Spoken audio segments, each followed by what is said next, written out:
Subscribe करें और bell दबाएं ताकि कोई खबर रह न जाए।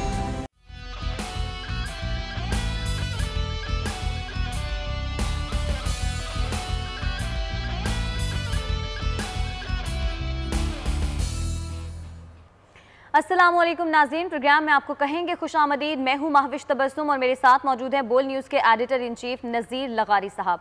नाज़रीन, पीडीएम में क्लियरली एक दरार आ चुकी है। ऑपोजिशन लीडर के ओहदे को लेकर जिस तरह से नून लीग और पीपल्स पार्टी के दरमियान एक कॉन्फ्लिक्ट आया था वो अभी तक जारी है। साबिक वज़ीर आज़म यूसुफ रज़ा गिलानी सेनेट में ऑपोजिशन लीडर का ओहदा उनको मिल गया है, वो जीत गए हैं। और उसके बाद नवाज शरीफ साहब ने 3 दफ़ा, बल्कि उससे पहले नवाज शरीफ साहब ने 3 दफ़ा आसिफ अली जरदारी साहब को फ़ोन किया, लेकिन जरदारी साहब ने तबीयत की खराबी का कहकर फ़ोन नहीं सुना और बात करने से माजरत कर ली। उसके बाद नवाज शरीफ साहब ने मौलाना साहब से काफ़ी ज़्यादा गिले शिकवे किए और मौलाना से कहा कि 2 टोक फैसला कर लें, क्योंकि अब पता चल जाना चाहिए कि पीडीएम के साथ कौन चल सकता है कौन नहीं चल सकता। उसके बाद हम ये देख रहे हैं बिलावल भुट्टो जरदारी साहब ने भी प्रेस कॉन्फ्रेंस की, उससे पहले मरियम नवाज शरीफ साहिबा ने भी मीडिया से बात की। मरियम नवाज शरीफ साहिबा ने जब मीडिया से बात की तो उन्होंने बहुत क्लियरली पीपल्स पार्टी के खिलाफ बात की, बहुत ज़्यादा तनकीद की। उन्होंने कहा कि एक छोटे से ओहदे के लिए आपने सारी जिद्दोजहद को कुर्बान कर दिया, आप वैसे ही नवाज शरीफ साहब से कह देते वो आपको ये ओहदा दे देते। उन्होंने कहा कि आज हम भी, यानी मैं और मियाँ साहब भी, अगर अपने उसूल कुर्बान कर दें तो हम भी सब पर भारी हो सकते हैं। उन्होंने कहा भारी होने की क्या ही बात होती है। Chairman peoples party Bilawal Bhutto Zardari साहब ने जब प्रेस कॉन्फ्रेंस की, अगरचे उन्होंने बहुत ज़्यादा मोहतात अंदाज इख्तियार किया पीडीएम को लेकर। उन्होंने कहा कि हम अभी भी पीडीएम के साथ चलना चाहते हैं, लेकिन साथ साथ उन्होंने ये भी कह दिया कि नून लीग वाले पानी पिएं और लंबी लंबी सांसें लें। लगारी साहब, आज जिस तरह से मरियम नवाज शरीफ साहिबा और बिलावल भुट्टो जरदारी साहब ने प्रेस कॉन्फ्रेंस की, जो बातें, जो बयानात सामने आए, आपके ख्याल में वो दुरुस्त हैं? और इन बयानात के बाद क्या पीडीएम में इन दोनों जमातों का साथ चलना मुमकिन हो पाएगा? जहाँ तक साथ चलने की बात है, मेरे ख्याल में दोनों जमातों को साथ चलना चाहिए। अच्छा, देखिए, मैं एक तारीख़ का तालिब इल्म हूं और जो तारीख़ हमारे सामने बनी है वो तो मुझे उंगलियों पर याद भी है और मैं बता भी सकता हूँ आपको। जब 1988 के इलेक्शन हुए हैं, जनरल ज़िया तो उनको भी गैर जमाती बुनियादों पर कराना चाहता था, लेकिन वो जमाती बुनियादों पर हो गए और एक हादसा हुआ उसकी वजह से।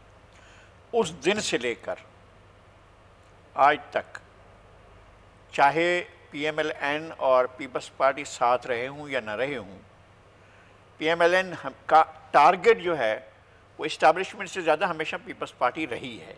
यानी उनका टारगेट ये रहा है कि किसी ना किसी तरीके से पीपल्स पार्टी की आवाम के सामने खफगी हो, उन आवाम के सामने उनका मर्तबा, उनकी मकाम या उनकी जो भी हैसियत है उसको ख़त्म कर दिया जाए।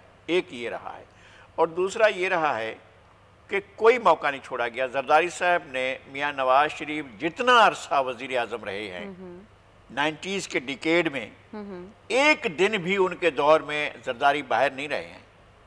एक दिन भी आप नहीं कह सकते पहले दौर में, दूसरे दौर में। जरदारी मुसलसल नवाज शरीफ साहब के दौर में जेल में रहे हैं। और बेनज़ीर भुट्टो की और मोहतरमा बेगम नुसरत भुट्टो की जिस तरह की किरदार कुशी होती रही है, आप उसका तसव्वुर भी नहीं कर सकते। अच्छा। उसके बाद कोई सोच भी नहीं सकता था कि ऐसे लोगों के साथ जाकर बैठा भी जा सकता है। फिर बैठे, फिर जब जनरल मुशर्रफ का मार्शल लगा तो उसके अंदर फिर दोनों बैठे और 2 तरह के अलायंस बने थे। पहले अभी अलायंस चल रहा था, गुफ्तगू भी चल रही थी, बैठना शुरू हो गया था, एक ग्रैंड डेमोक्रेटिक अलायंस भी बन गया था। लेकिन पता चला कि अचानक ये सारे के सारे अपना बिस्तर बांध कर मुल्क से बाहर रवाना हो गए। फिर लंदन में इनके आपस में राब्ते हुए और उन राब्तों से पहले दोनों बड़ी शख्सियात से, मोहतरमा बेनज़ीर भुट्टो से और जनाब मियाँ नवाज शरीफ साहब से, मेरी ज़ाती कोई 5-5 घंटे या 6-6 घंटे से ज़्यादा वक्त की मुलाकातें रहीं दोनों के साथ। मैं दोनों को समझना भी चाहता था कि कहाँ पर हैं, किस जगह पर, अपनी पोजीशन क्या ली हुई है। मियाँ नवाज शरीफ ने एक ख़बर जो है वो कम से कम 6 मरतबा बार बार पढ़वाई थी। उनके खबर पढ़ने वाले चौधरी साहब हुआ करते थे जो उनको खबरें पढ़कर सुनाया करते थे। और अगर वो ज़िंदा हैं, और अल्लाह करे कि वो ज़िंदा हूँ और उनको अब भी वो खबरें सुनाते हूँ, लेकिन वो रोज़ाना अखबारात सुनते हैं ख़ास वक्त बैठ कर 2-3 घंटे तक। تو ایک خبر تھی جو شیخ رشید کی تھی، اور شیخ رشید جو تھے وہ اس وقت جنرل پرویز مشرف کے ساتھ تھے. انہوں نے کہا تھا کہ جناب کیسز کا فیصلہ اگر بے نظیر کے حق میں ہوتا ہے تو حکومت یعنی پرویز مشرف بے نظیر بھٹو کی شرائط پر ہم بیٹھ کر بات کریں گے، اگر ان کے خلاف آتا ہے تو ہم ان کے پھر ہماری شرائط پر ہم بات کریں گے. یہ مذاکرات کی بات ہو رہی تھی. اس خبر کو وہ بار بار سنا میاں نواز شریف صاحب نے. وہ اس میں دیکھنا یہ چاہتے تھے کہ اس میں پیپلز پارٹی کو زک کہاں سے یا بے نظیر بھٹو کو سزا کا پہلو کہاں سے نکلتا ہے، تاکہ یہ پتہ تو صاف ہو جائے نا، آگے پھر دیکھا جائے گا کس طرح سے ہم نے وہ لڑنا ہے.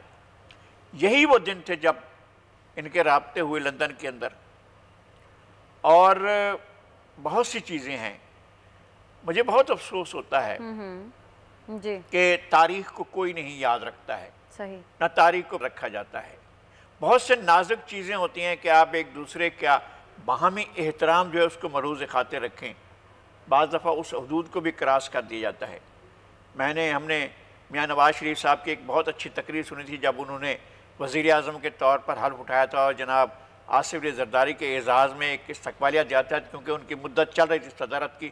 تو وہ ایک اچھی تقریر تھی جس میں وہ جیسچر موجود تھا کہ وہ ساتھ چلیں گے، اور زرداری صاحب نے ساتھ دیا. کہا تھا کہ ہم آپ پر تنقید نہیں کریں گے، آخری سال میں آ کر آپ سے بات کریں گے. جبکہ زرداری صاحب کے پورے پیریڈ میں پی ایم ایل این نے ایک اپوزیشن کا کردار ادا نہیں کیا، بلکہ ایک روایتی دشمن کا کردار ادا کیا. وہ ان کو سڑکوں پر گھسیٹنا چاہتے تھے. وہ ان کے خلاف کوٹ پہن کر چلے گئے تھے جا کر عدالت کے اندر، سپریم کورٹ میں، اور کہ وہ جو ہے وہ میمو گیٹ کے کیس کے اندر وہ خود وزیر اعظم چلے گئے کہ جناب دیکھو کس طرح کا خط لکھا گیا. یعنی کہ اس وقت اسٹیبلشمنٹ کے اعلی کار کا کام کر رہے تھے میاں نواز شریف، تو اس وقت ان کو یہ چیزیں بری نہیں لگ رہی تھیں. دیکھیں تاریخ جو ہے وہ چلتا ہوا عمل ہے، اور تاریخ نئے نئے واقعات کو لے کر آتی ہے. اگر یہ ساری چیزیں بیٹھ کر یہ طے ہوتی تو ٹھیک تھی. کیا یہ مناسب تھا؟ کوئی بھی شخص یہ مناسب سمجھے گا کہ جس شخص نے بے نظیر بھٹو کے قاتلوں کو بری کروانے کے لیے مرکزی کردار ادا کیا ہو، اس شخص کو آپ لے کر آئیں اور کہیں کہ جی لیڈر آف اپوزیشن یہ ہوں گے؟ کون اس کو؟ پیپلز پارٹی ساری خودکشی کر لیتی اگر ایسا ہوتا تو. اور آج جب بلاول صاحب نے پریس کانفرنس کی تو انہوں نے یہ بات کی بھی. بلاول صاحب مزید کیا کہا پہلے اپنے ناظرین کو وہ سنوا دیتے ہیں. یہ تاریخ یہ ہے، پاکستان کی سینٹ کا تاریخ یہ ہے کہ جو سنگل لارجسٹ پارٹی اپوزیشن کا ہو، جس کا سب سے لارجسٹ مارجن پیپلز پارٹی کا ہی ہے، 21 ووٹس کے سینیٹرز ہمارے پاس ہے، تو ہمارا حق چیئرمین سینٹ کا کینڈیڈیٹ بننے اور لڑنے کا ہے، اور اپوزیشن لیڈر کلیم کرنے اور بننے کا ہے. ہمارا خواہش تھا، ہم سب کا خواہش تھا، یا ہمارا خیال یہ تھا کہ ہم یہ عہدہ خاص طور پہ کہ اتنا شارٹ ٹائم میں، جب ہم نے ابھی گیلانی صاحب کو چیئرمین سینٹ کے لیے لڑوایا، ووٹس کے مطابق جتوایا، اور غلط دھاندلی کے طریقے سے انفارچونیٹلی وہ عہدہ نہیں سنبھال سکا، تو اس شارٹ ٹائم کے لیے میں نہیں سمجھتا ہوں کہ کوئی اعتراض ہونا چاہیے تھا کہ گیلانی صاحب لیڈر آف دی اپوزیشن ہی بنتا. اچھا، بلاول بھٹو زرداری صاحب نے پھر بھی بڑا محتاط رویہ اختیار کیا ہے، لیکن اس کے برعکس ہم نے دیکھا تھا مریم نواز شریف صاحبہ تو بہت زیادہ اگریسو تھیں. وہ قدرتی بات ہے کہ وہ ان کا رویہ اس طرح کا ہے. ایک چونکہ وہ جو امیدوار انہوں نے نامزد کیا تھا بہت سوچ سمجھ کر، وہ سعدیہ عباسی کا نام لے رہے تھے، اعلان کر دیتے سعدیہ عباسی کا، تب بھی ہمارے لیے کم از کم یہ گنجائش موجود ہوتی کہ ہم پیپلز پارٹی پر تنقید کرتے، اور ہم کہتے کہ جناب ایک خاتون جو آئیں ان لیڈر اپوزیشن کے لیے آپ ان کا ساتھ دیں، اور آپ کو ساتھ دینا چاہیے. اور چلیں بھی ٹھیک ہے آپ کے چیئرمین کا الیکشن نہیں جیت سکے، ٹھیک ہے کہ مولانا جو ہیں وہ ڈپٹی چیئرمین کا الیکشن نہیں جیت سکے، اب لیڈر آف اپوزیشن ہاتھ میں ہے، تو یہ اگرچہ ان کی شرائط تھیں یا نہیں تھیں ہمیں اس کے بارے میں معلوم. مولانا تو یہ کہتے ہیں، وہ کہتے ہیں کہ جو سینٹ میں اپوزیشن لیڈر ہے، یہ اس کا عہدہ نون لیگ کا ہی کوئی کینڈیڈیٹ ہمیں رکھنا تھا، یہ پہلے سے ڈیسائیڈڈ تھا. نہیں مولانا یہ کہہ رہے ہیں کہ یہ پہلے سے ڈیسائیڈ تھا، یہ بھی تھا کہ جو بے نظیر بھٹو کے قاتلوں کا وکیل رہا ہو اس کو لے کر آئیں گے۔ اگر یہ بات پیپلز پارٹی کے آگے رکھی جاتی، اپنا بلاول بھٹو زرداری کے آگے رکھی جاتی یا آصف علی زرداری کے آگے رکھی جاتی یا یوسف رضا گیلانی کے آگے رکھی جاتی، تو کیا وہ اس بات کو مان لیتے کہ وہ جو ہے وہ تو آپ کو پتہ ہے کہ پیپلز پارٹی کے کارکنوں کی سطح پر، عام لوگوں کی سطح پر جو ہے وہ اس کو کیا کہا جا رہا ہے؟ وہ کہتے ہیں کہ انہوں نے طارہ مسیح کو جو ہے وہ دیا ٹکٹ کے جناب، وہ جو ہے وہ اس کو لائے امیدوار کے طور پر کہ قائد حزب اختلاف جو ہے وہ اعظم نذیر طارہ مسیح کے ہم پلہ قرار دے رہے ہیں، تو ایسے کیسے کہا جا سکتا ہے کہ پیپلز پارٹی اس کی حمایت کرتی؟ تو کیا مسلم لیگ نون کو غور نہیں کرنی؟ یعنی آپ نے زخموں پر جو ہے نمک چھڑکنا تھا کہ جناب آپ ان کو امیدوار لے کر آئے، پہلے تو آپ نے ان کو سینیٹر منتخب کروایا، کون سی خدمات تھی پی ایم ایل این کے لیے اعظم نذیر طارہ صاحب کی؟ یہی ایک خدمت تھی کہ اس نے بے نظیر بھٹو کے قاتلوں کو بری کروایا۔ آپ قاتلوں سے اور آپ کا آپس میں تعلق بھی ظاہر ہو گیا کہ کیا بے نظیر بھٹو کے قاتل جو تھے، جن کو جو بری کرا رہا ہے، آپ اس کو امیدوار دے رہے ہیں، تو اس کا مطلب ہے قاتلوں کے ساتھ آپ کا تعلق تھا۔ کیا اس طرح کی بات ہونی چاہیے؟ اس کے باوجود بھی یہ بات نہیں ہونی چاہیے، اور یہ اس کے باوجود بھی جو انداز تھا محترمہ مریم نواز کا، وہ کافی جارحانہ تھا۔ اس کو دیکھ لیں آپ، میرے خیال ہے ہم دکھا دیتے ہیں اپنے ناظرین کو، ان کا کافی اگریسو تھا انداز، یعنی کہ پوری ایکسپوز ہو کر وہ تابعداری کرتا ہے اور باپ کے احکامات مانتا ہے۔ پھر آدھا تیتر اور آدھا بٹیر اور کبھی اپوزیشن کبھی حکومت، یہ نہیں ہو سکتا۔ کھل کے آپ کو اس کو اون کرنا چاہیے کہ آپ نے باپ کے احکامات مانے ہیں، اس کو تسلیم کیا ہے، اس کو استعمال کیا ہے۔ اور آخری بات یہ کہ جب آپ کو اپنی عوامی قوت پر اعتماد نہیں رہتا، جب آپ یہ سمجھتے ہیں کہ سوائے سلیکٹ ہونے کے اب آپ کے پاس کوئی راستہ نہیں ہے، تو اس کا مطلب ہے کہ آپ اپنی عوامی قوت، ووٹ کی قوت آپ کھو چکے ہیں۔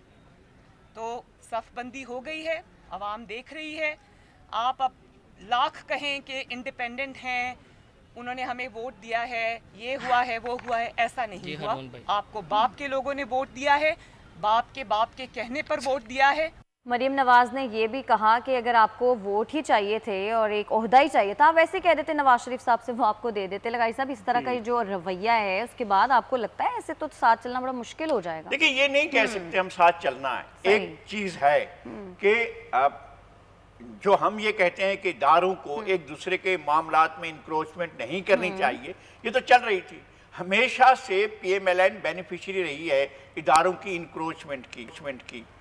اب تک جو الیکشن انہوں نے جیتے ہیں، کیا الیکشن جو ہے وہ ووٹ کے ذریعے جیتے ہیں؟ انہیں تو باقاعدہ جتوایا گیا۔ 85 میں کیسے جتوایا گیا؟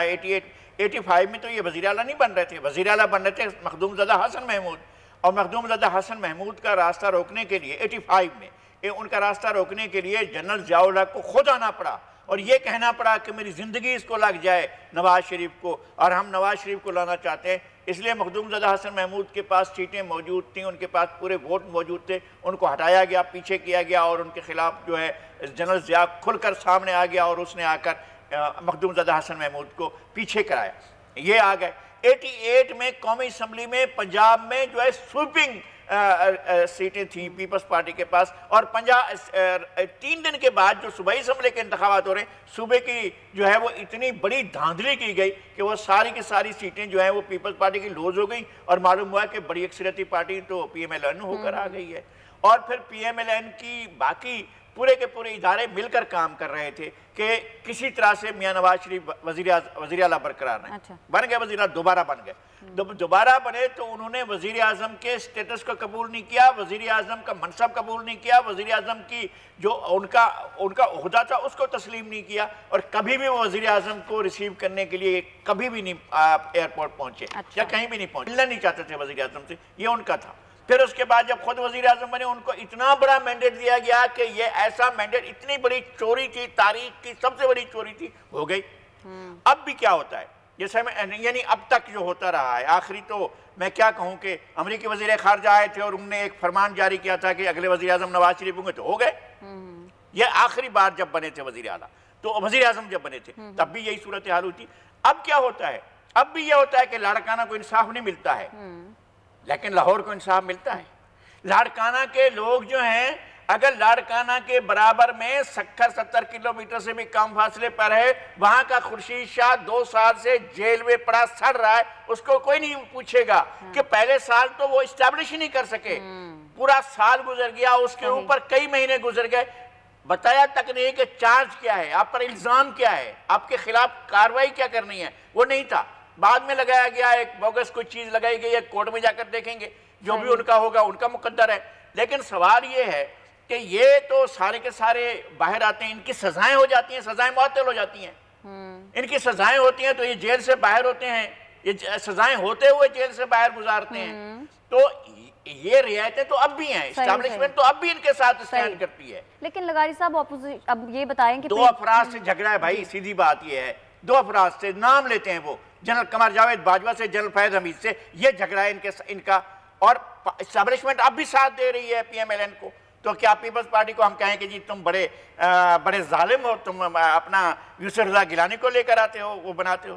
اچھا، لیکن پی ڈی ایم کا مستقبل آپ کے خیال میں کیا ہے؟ لانگ مارچ ہوتا ہوا نظر آ رہا ہے آپ کو؟ اگر یہ مل کر کرتے ہیں تو اچھی بات ہے، نہیں کرتے ہیں تو ان کا یہ خیال ہے کہ ہم پیپلز پارٹی کو اپنے بیانیے سے شکست دے کر کارنر کر لیں گے، تو یہ نہیں ہو سکے گا۔ صحیح۔ اچھا لغاری صاحب، اگلی خبر کی جانب بڑھتے ہیں۔ Opposition leader Sindh assembly Haleem Adil Sheikh کو رہا کر دیا گیا ہے۔ اچھی بات ہے، بہت اچھی بات۔ وہ کہتے ہیں مراد علی شاہ صاحب کا بڑا شکریہ جنہوں نے مجھے 1.5 ماہ میں سیاسی دہشت گرد بنا کر پیش کیا۔ نہیں کرنا چاہیے تھا، وہ دہشت گرد نہیں ہیں، پولیٹیکل ایکٹیوسٹ ہیں، اور ہم سمجھتے ہیں کہ بطور لیڈر اپوزیشن ان کا احترام کیا جانا چاہیے، ان کے ساتھ عزت کے ساتھ طرز عمل اختیار کرنا چاہیے تھا، اور ان کی ایک جذباتی ایموشنل لیڈر ہونے کی وجہ سے ان کے پوسچر کی یہ سزا نہیں تھی کہ ان کو پکڑیں۔ آپ کو زیادہ سے زیادہ یہ کر سکتے تھے کہ آپ ان کو ایک دن آپ نے الیکشن سے باہر رکھنا تھا، تو اگلے دن آپ ان کو کہہ دیتے کہ جی جائیں اپنا وہ کریں۔ الیکشن تو وہ سیٹ جو ہے وہ کبھی بھی پی ٹی آئی کی سیٹ نہیں رہی تھی، ویسے بھی پی ٹی آئی جو ہے وہ میر پور خاص سے امیدوار لے کر آئی تھی، اور وہ جو شخص جو لڑ رہا تھا یوسف بلوچ، اس کا باپ بھی ایم پی اے تھا، باپ اس کا منسٹر تھا، وہ لڑ رہا تھا، وہ جیت گیا۔ سوال یہ ہے کہ اگر آپ کا حزب اختلاف کو برداشت کرنے کا لیول یہ ہے تو پھر پیپلز پارٹی اور پی ٹی آئی میں کیا فرق رہ جائے گا؟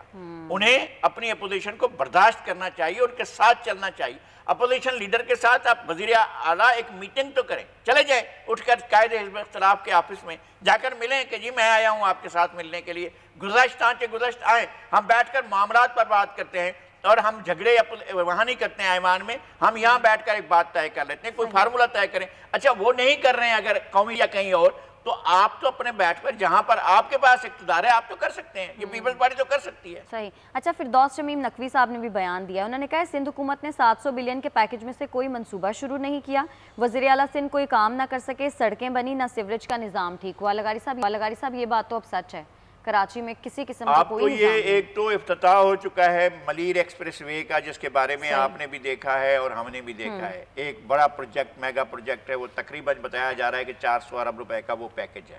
دوسری بات یہ ہے کہ مرکز نے اب تک وہ جو این ایف سی ایوارڈ کے پیسے ہیں وہ تک سندھ کو نہیں دیے ہیں، جو ان کے اپنی طرف سے حصہ تھا وہ بھی اب تک نہیں دیا ہے۔ 1100 ارب روپے کا پیکج جو اعلان کیا وہ اسی کا حصہ ساتھ تھا، وہ بھی نہیں دیے نا، آپ فنڈز تو دیں نا۔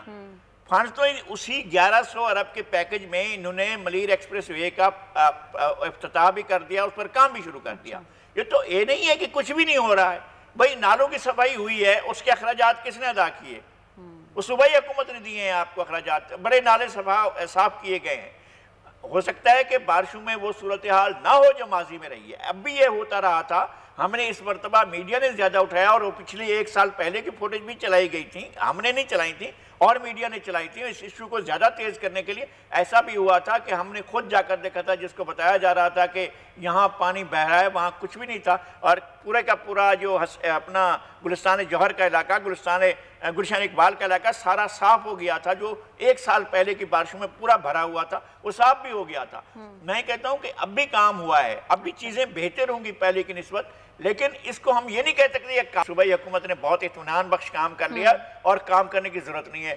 ضرورت ہے آپ پیسے کراچی پر لگائیں، कराची एक ऐसा शहर है जो पूरे मुल्क को कमा कर देता है। अगर आप कराची के लिए नहीं सोचते हैं, अगर आप कराची को ओनरशिप नहीं देते हैं, चाहे वो पीपल्स पार्टी की हुकूमत हो या फेडरल गवर्नमेंट हो, अगर वो ओनरशिप नहीं देते हैं और यहाँ पर मसाइल हल नहीं करते हैं, तो फिर उन्हें ये तवक्को भी रखनी चाहिए, ये तसव्वुर भी रखना चाहिए कि ये डिलीवर नहीं कर सकेगा। यहाँ जहाँ ट्रांसपोर्ट नहीं है, ये ऐसा शहर है, दुनिया का वाहिद शहर है जहाँ मास ट्रांजिट तो रही है एक तरफ, लोकल ट्रांसपोर्ट तक का वजूद नहीं है। ऐसा ही है, बसें नहीं चल रही हैं। एक जमाने में 10,000 से ज्यादा बसें चला करती थी, अब तो यहाँ पर 4 बसें भी नहीं चल रही हैं। कौन सा रूट है जहाँ पर बसें चल रही है? कौन सा रूट है जहाँ मिनी बसें चल रही है? कौन सा रूट है जहाँ पर जो है वो आप वो चला रहे हैं, वो गाड़ियाँ चला रहे हों, सरकारी या गैर सरकारी, कोई ट्रांसपोर्ट एग्जिस्ट ही नहीं करती है। और क्या है, हर शख्स के पास एक मोटरसाइकिल है, उसने अपने 6 बच्चे, एक बीवी को बिठाकर वो बेचारा जा रहा है, या उसने रिक्शा ले लिया है, उसके ऊपर सफर कर रहा है। लोगों के पास सफर करने के लिए कोई चीज नहीं है, इस पर करना चाहिए। हर शख्स पानी पीता है ना, कोई शख्स प्यास से तो नहीं मरता है, लेकिन आपके पास डिस्ट्रीब्यूशन नहीं है पानी की, तो लोग बेचारे पानी खरीद कर पीते हैं। तो ये क्यों होता है ऐसा? इस पर सिंध गवर्नमेंट को सोचना चाहिए, इस मसले को हल करना चाहिए, जाना चाहिए इन मसाइल के हल। बिल्कुल। 28 मार्च को हक दो कराची के नाम से जमात इस्लामी भी रैली निकालने जा रही है। नाज़रीन, ब्रेक हमें लेनी है, ब्रेक से जब हम वापस आएंगे तो बात करेंगे कोरोना वायरस के हवाले से, क्योंकि केसेस बहुत तेज़ी से बढ़ रहे हैं और असद उमर साहब ने खबरदार कर दिया कि अगर SOPs पर अमल ना किया गया तो मज़ीद सख्त पाबंदियाँ लगाई जा सकती हैं।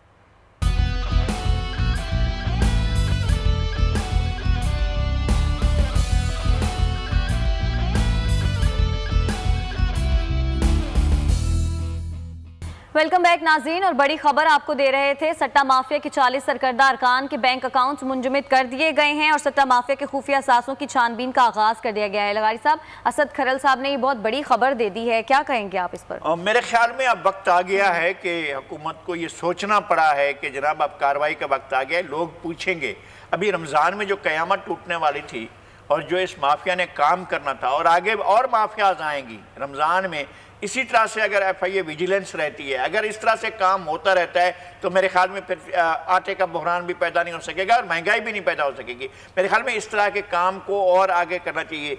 इस कार्रवाई के साथ इस बात को यकीनी बनाया जाए कि कीमतें जो हैं वो वापस लाई जाएं, और जहाँ पर ये माफिया कीमतें ऊपर ले गई थी, उन कीमतों को वापस लाया जाए, लोगों को रिलीफ दिया जाए। इस वक्त लोग रिलीफ मांगते हैं, और अगर ये हुकूमत लोगों को रिलीफ देने में कामयाब हो जाती है तो फिर हमारे पास भी एक जवाब होगा। हम कहेंगे जनाब देखो ये डिलीवर कर रही है हुकूमत, ये कार्रवाई कर रही है, और उस कार्रवाई का नतीजे में कुछ ये भी होगा कि लोगों को ये बात समझ में भी आएगी कि जनाब हुकूमत जो है वो नहीं लोगों की सरपरस्ती। असद खरल साहब ने मैं ज्वाइन कर लिया, बड़ी बात है।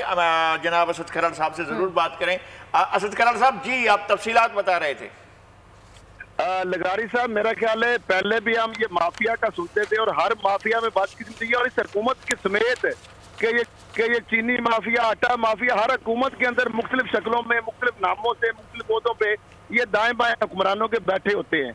और बहुत सारे जो माजी में अगर 3 दाइयों में देखें तो हुक्मरान खानदान खुद ही खास तौर पे शुगर में और इसमें शामिल थे। अब ये पहली दफा, जिस तरह आप कह रहे हैं कि पहली दफा ये FIA मुतहरक हुई है, और उसकी वजह मैं समझता हूँ ये है कि शायद वजीर आज़म मुल्क का जो है उसका चीनी और आटे के काम को नहीं है, वरना इदारे आपने देखे थे माजी में। अब मामला ये है लगारी साहब के, ये जो पहले जिस तरह आपने बात की उसी पे मैं पकड़ लेता हूँ कि जिस तरह आटे का बहरान था और कीमतों के हवाले से कि क्या आवाम को रिलीफ मिल सकेगा, क्या कीमतें कम हो सकेंगी, आवाम का बुनियादी सवाल तो ये है। अब मसला ये है कि पहले भी आपने देखा जब आटे के बहरान के हवाले से जो कमेटी बनी, सब कुछ हुआ, तो फ्लोर मिल एसोसिएशन, मिल मालकान जो है उन्होंने ब्लैकमेल किया और अल्टीमेटली हुकूमत जो उसको घुटने टेकने पड़े। अब ये मामला हुआ है कि ये अभी फिर वही हुआ। इन्होंने अटेम्प्ट जब ये अभी इन्होंने, मैं आपको अगर बता देता हूँ कि 40 जो सरकर्दा अरकान है उनके बाकायदा बैंक अकाउंट FIA ने पकड़ लिए हैं। ओवरऑल जो 424 अकाउंट है वो मुंजमद किए हैं, जो कि मुख्तलिफ जो निचले लेवल पे सट्टा के अंदर जो चीनी का जो इनसाइड ट्रेडिंग थी, यानी मिल मालकान, एजेंट और ब्रोकर है वो आपस में मिलकर, और डीलर कि उनको पता होता था कि डिमांड सप्लाई के हवाले से, तो वो आपस में जो सट्टा कर रहे होते थे। और इसके 100 से ज्यादा जाली और बेनामी अकाउंट्स हैं, एक तो वो मुंजमद हुए।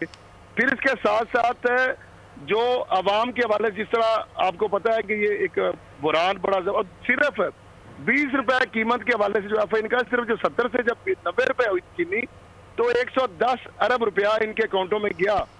और फिर इसके जो माफिया के खुफिया हिसासों की छानबीन जो है उस हवाले से जो टीमें हैं 20 और उन्होंने किया गया जी लगारी साहब, अभी की जो बात है, अभी टीम बैठी और के ऑफिस में, और अब उन्होंने क्या किया है कि 424, मैं आपको एग्जैक्ट उनका जो मैं वर्ड बता रहा हूं कि 424 बैंक अकाउंट जो है वो उन्होंने आइडेंटिफाई कर लिया और मुंजमद भी कर दिया शुगर सट्टा जो प्लेयर्स हैं उनके हवाले से। और टोटल उनके अंदर लगारी साहब जो अवाम की जो जेबों से निकाला लूटा माल 70 अरब रुपए का पहली दफा, ये बकायदा उन अकाउंटों के अंदर पड़ा हुआ है जो मनी है। असद साहब आज अकाउंट जो मुझ पर जी असद साहब आज ही एसोसिएशन ने जो शुगर मिल्स की है इन्होंने क्रशिंग बंद करने का ऐलान किया है। आज ही ये ऐलान सामने आया है। ये क्रशिंग मैं उसको आगे भी अपडेट कर देता हूँ। अब हुकूमत ने क्या इसकी स्ट्रेटजी बनाई है पहली दफा, क्योंकि इमरान खान साहब और उस्मान बुज़दार ने इनके सामने घुटने ना टेकने का फैसला किया। आज की मैं बात बता देता हूँ। अभी कुछ देर पहले केन कमिश्नर, जो आपने धमकी की बात की, केन कमिश्नर ने पत्तों की और 2-3 शुगर मिलों से बाकायदा सप्लाई शुरू करा दी है चीनी की लाहौर के लिए और बड़े शहरों के लिए। क्योंकि जिस तरह आपने एसोसिएशन की बात की, बिल्कुल वो सट्टा माफिया, वो जो जखीरा अंदोज हैं, जो मिल मालकान है, ये एजेंट और ब्रोकर है, जारी बात है पहले भी वो ब्लैकमेल करते हैं, वो ऑयल माफिया हो, वो आटा माफिया हो। तो अब उन्होंने जब करने की कोशिश की और 800 रुपए बोरी में इजाफा भी हो गया और चीनी नायाब कर दी। अब हुकूमत ने यह किया है कि उन्होंने पहली मरतबा एक और काम किया बड़ा। उन्होंने एक तो मिडल मैन, जिस तरह पहले गन्ने और उसके दरमियान मिल माल पैसे लेके बाहर आ जाते थे और किसानों से सस्ता गन्ना उठाते थे और बीच में वजन भी अपनी मर्जी का, वरना मिल वाले का आपको पता ही, जिस तरह CPR थमा देते थे पर्चियां की जनाब आपको साल बाद किस्तों में पेमेंट मिलेगी। एजेंट उनके पैसे लेके खड़े होते थे, 300 और 250 रेट की बजाय 200 रुपया किसान मजबूर होते थे। वो भी सारा ये तो एक तो ये खत्म। अब पहली दफा पंजाब हुकूमत ने शुगर केन में पहली दफा 300 तक गन्ना हुआ, जिम्मेदारों को कमाद का पैसा मिला। अब और स्ट्रेटजी है वो ये हुकूमत पंजाब करने जा रही है कि जो एक तो DC जो मुतलका है और जो हुकूमत पंजाब को भी और केन कमिश्नर के हैं कि वो जो चीनी मिल मालकान की और कमान के जो पैसे तो वो दिलवा ही रहा था, किसानों को इंश्योर कर रहा था, ऑर्डिनेंस भी आ गया। अब चीनी जो है उसकी कीमत और स्टॉक जो है हर 15 दिन बाद मिल मालकान जो पाबंद कर दिए गए हैं और अपने रिस्पेक्टिव जो डिप्टी कमिश्नर हैं उनको वो पाबंद होंगे कि अमल स्टॉक जो है बताएंगे, और जो स्टॉक के अलावा अगर कहीं से उनकी चीनी पकड़ी गई तो वो जनाब उनको जब्त कर ली जाएगी। और इसी तरह जो ब्रोकर और स्टॉकिस्ट हैं उनका भी ये किया जा रहा है कि उनको भी रजिस्टर कराना पड़ेगा और सारी चीजें अपनी बतानी पड़ेगी। ये देखिए असद साहब, ये अक्रॉस द बोर्ड हो रहा है, ये सारे का सारा अमल जो है अक्रॉस द बोर्ड हो रहा है, ये सिलेक्टेड हो रहा है?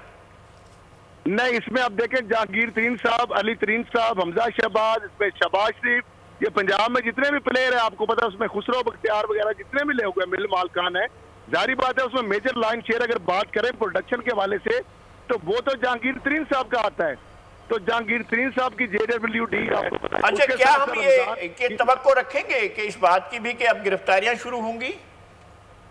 बिल्कुल। अब देखें लगारी साहब, जब कानून अपना रास्ता, 10 FIR है, 10 मुकदमात दर्ज हो चुके हैं। सबसे पहला अली तरीन, जहांगीर तरीन वगैरह और JDW पे ही मुकदमा हुआ था। अब तक 10 FIA दर्ज कर चुकी है और जाहिर बात है जब FIR दर्ज हो गई हैं तो उसके बाद गिरफ्तारियां भी होंगी। अच्छा, आपने ये हवाला दिया था कि डॉक्टर रिजवान जो है इस कार्रवाई की निगरानी कर रहे हैं। अमूमी तौर पर उनके बारे में ये एक राय है कि वो बहुत प्रिंसिपल के आदमी हैं और जो मौके अख्तियार कर लेते हैं वो उससे पीछे नहीं हटते हैं। आपका ख्याल है कि डॉक्टर रिजवान जो है फ्री हैंड होकर काम कर रहे हैं?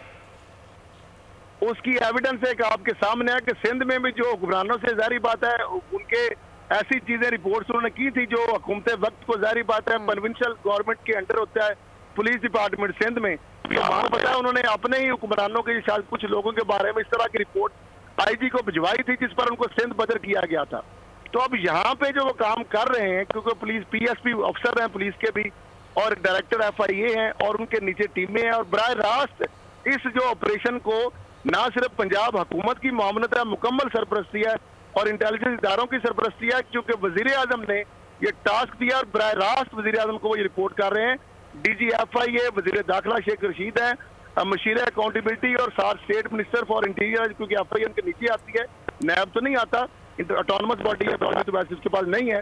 बहरहाल FIA चूंकि वजारत दाखिला के नीचे आती है, तो वो बराह रास्त ये सारी चीज़ें जो वज़ीर आज़म साहब को डेली बेसिस पे, और वज़ीर आज़म ने उनको और पंजाब के केन कमिश्नर को और उस्मान बुज़दार को ये टास्क दिया है कि अगर इस दफ़ा भी जिस तरह नोटिस लिया और चीनी भी महंगी होगी, नायाब भी होगी, हाँ जी ठीक है। असद, बहुत शुक्रिया, आपने बहुत तफसील से ये सारी डिटेल्स बताई और बहुत अहम इंकशाफात भी किए। नाज़रीन, हमें ब्रेक लेनी है, ब्रेक से जब हम वापस आएंगे तो कोरोना वायरस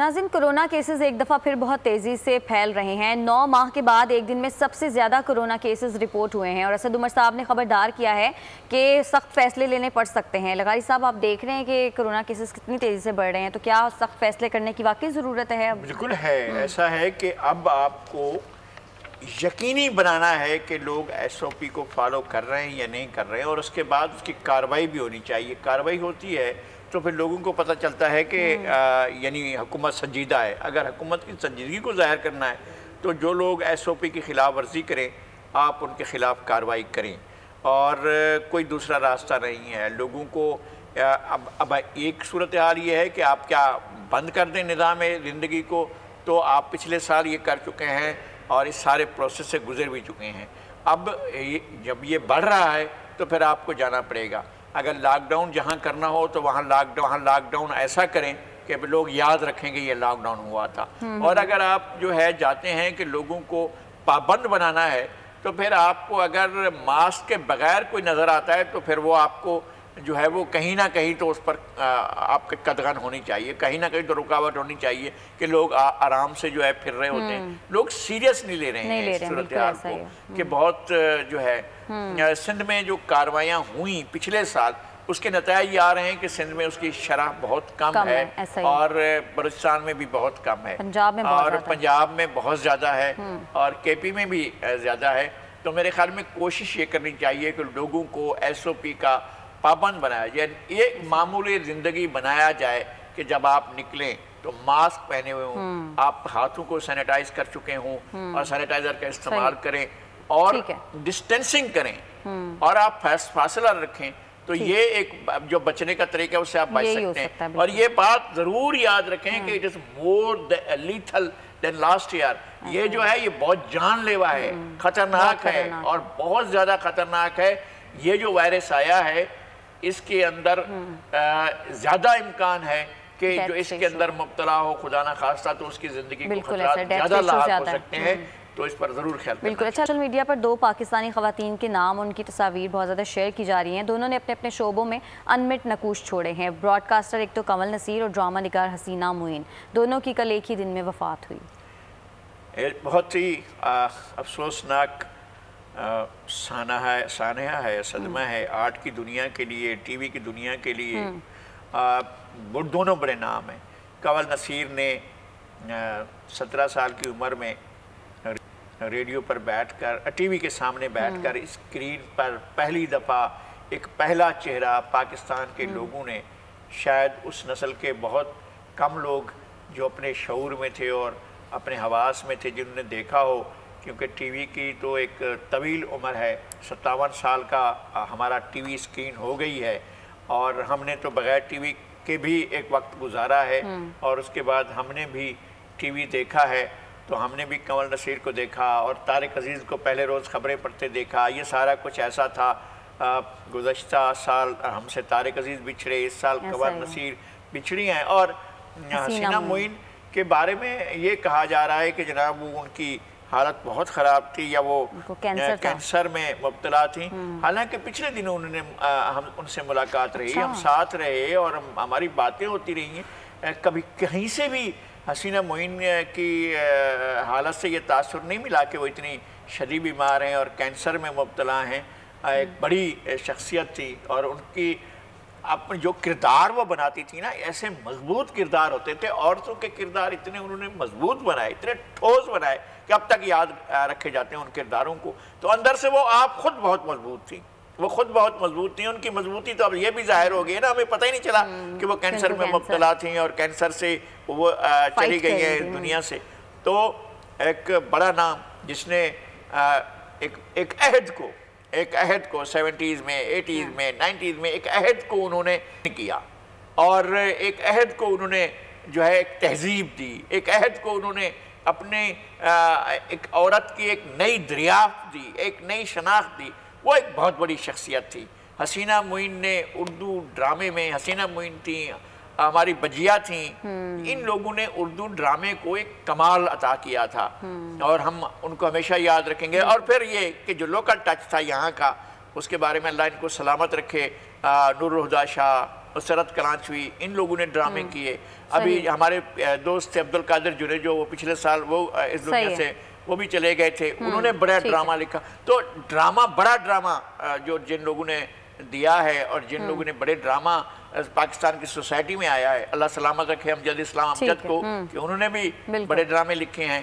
तो ये एक ज़माना, एक अहद था जो अब तमाम ड्रामे का। बिल्कुल। अच्छा लगाई साहब, कराची लिटरेचर फेस्टिवल का आज दूसरा रोज़ है। इस तरह के जो फेस्टिवल्स हैं इनकी क्या अहमियत होती है? मेरे ख्याल में इनकी बड़ी अहमियत है, और इस तरह के जो अदबी सेमिनार्स, मुज़ाकरे, गुफ्तगू, और वहाँ पर आप जाएं तो किताबों के स्टॉल्स, और अगर गुफ्तगू सुने लोगों की वहाँ पर, इसका आगाज़ जो है वो ऑनलाइन हो रहा है। आसिफ फरोखी ने और अमीना सैयद ने मिलकर किया था, लेकिन आसिफ फरोखी नहीं हैं और वो पिछले साल ही इस दुनिया से चले गए। आसिफ फरोखी को हम बहुत याद करते हैं, वो हमारे बाकमाल दोस्त थे, वो अदब का एक बड़ा नाम थे और उन्होंने बड़े काम किए।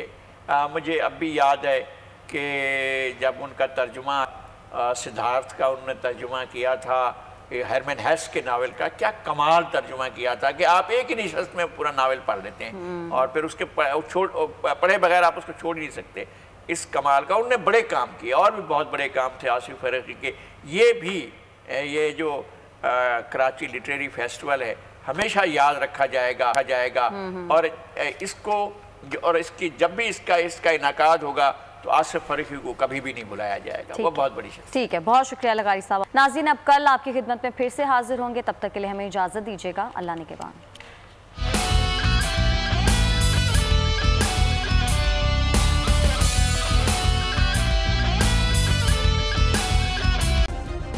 सब्सक्राइब करें और बेल दबाएं ताकि कोई खबर रह न जाए।